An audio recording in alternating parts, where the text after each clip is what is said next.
ఓం నమ శివాయ. ఓం నమో నారాయణాయ.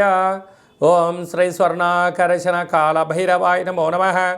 నరదృష్టి నివారణ కాల భైరవాయ నమో నమః.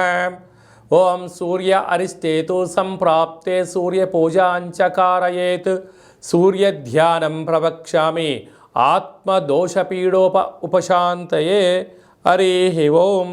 మా ఛానల్కి స్వాగతం. చూస్తున్న వీక్షకులకు, ప్రేక్షకులకు, ప్రియ కాళభైరవ భగవద్బంధులకి స్వాగతం పలుకుతూ మమ్మల్ని ఎంతగానో ఆదరిస్తూ ఉండబడినటువంటి ప్రియ సోదరీమణులకు అందరికీ కూడా, సనాతన ధర్మ వీక్షకులకు, సంరక్షకుల అందరిపైనను రథసప్తమి అనగా సూర్యుడి యొక్క జయంతి సందర్భంగా అందరికీ నిండు నూరేళ్ల ఆయురారోగ్యాలను ప్రసాదించాలని సూర్య భగవానుని వేడుకుందాం.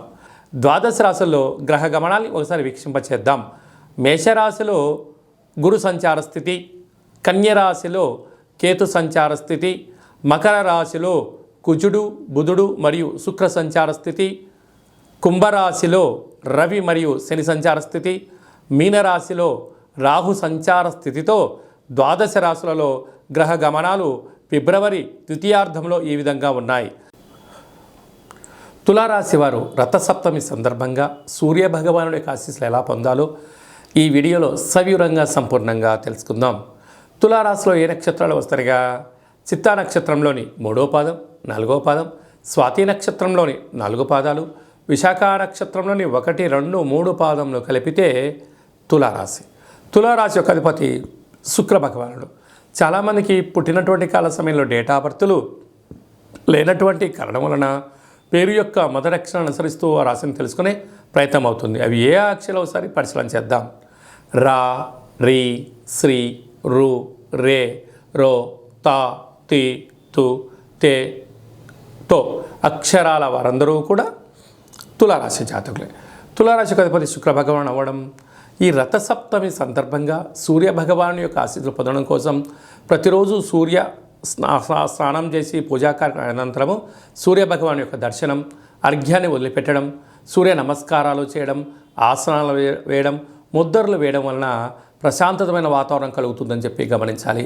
నవగ్రహాల్లో సూర్య భగవాన్ని తెలుపు మరియు ఎర్రటి పుష్పాలతో మీరు అర్చన చేయడం వలన మనశ్శాంతి, గృహస్థాశ్రమ జీవితంలో ఎలాంటి ఆటంకాలు ఉండవని చెప్పి గమనించగలగాలి.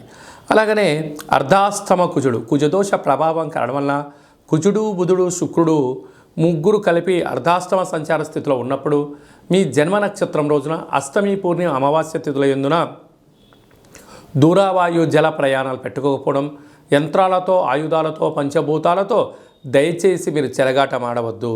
సంతాన స్థానంలో రవి చేత శని ఏడాది తర్వాత సంచారం చేయడం వలన పిల్లలని నదుల వైపు, నీటి వైపు, అగ్ని వైపు పంపించకుండా ప్రయత్నం చేయండి. కొద్దిపాటి ప్రమాదాలు పొంచి ఉన్నాయి కనుక ఏదన్నా తెలిస్తే చేయండి.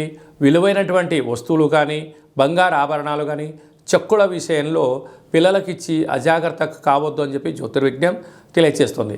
6వ స్థానంలో రాహు సంచార స్థితి ఉండడం వలన అన్నింటా విజయానికి ఆలోచనలు వస్తున్నాయి, జాగ్రత్తగా వాడుకోండి.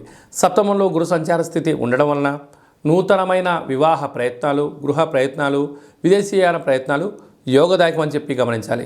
వ్యయంలో కేతు సంచార స్థితి ఉండడం వలన స్వల్పమైనటువంటి గృహ మార్పు, ఉద్యోగ మార్పులలో ఒత్తిడికి గురయ్యే పరిస్థితి ఉంటుంది. మౌనంగా ఉండండి. సాఫ్ట్వేర్, హార్డ్వేర్, యానిమేషన్స్, క్రియేటివిటీ రంగాలు, వస్త్ర వ్యాపారాలు, బంగారు వ్యాపారస్తులకు ఇది చాలా మంచి కాలము అని చెప్పి గమనించాలి. అందరిపైనను కాళభైరవ స్వామి యొక్క ఆశీస్సులు, అసితంగా కాళభైరవ స్వామి ఆశీస్సులు ఉండాలని కోరుకుంటూ ఆశీర్వచనం. ఓం కాళకాలాయ విద్మహే కాళాతీతాయ ధీమహి తన్నో శ్రీ స్వర్ణాకర్షణ కాళభైరవ ప్రచోదయాత్.